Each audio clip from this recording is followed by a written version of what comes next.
అన్న మీ ఎదురుగా good news. ఏంట్రా అది గుడ్ న్యూస్? ఏంట్రా అది? మన ఊరికి ఒక కొత్త అమ్మాయి వచ్చిందన్నా.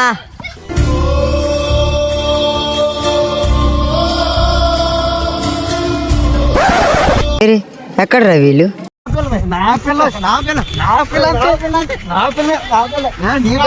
ఇద్దరు కూడా పడుకోద్దండి అన్న. మరేం చేయాలరా? నేను ఆ పిల్లని చూస్తే ఆ పిల్లలే చూస్తున్నాడు వీడు. అయితే ఇప్పుడు ఏం చేద్దాంరా? ప్రాసెస్ ఆవిడ విన్ అయితే ఆడితే ఆ పిల్ల. సరే ఓకే పద. అయితే బొమ్మ పడితే నాకు, నంబర్ పడితే నాకు, మధ్యలో పెడితే నాకు. మొట్ట ఒక పిల్ల కావాలా?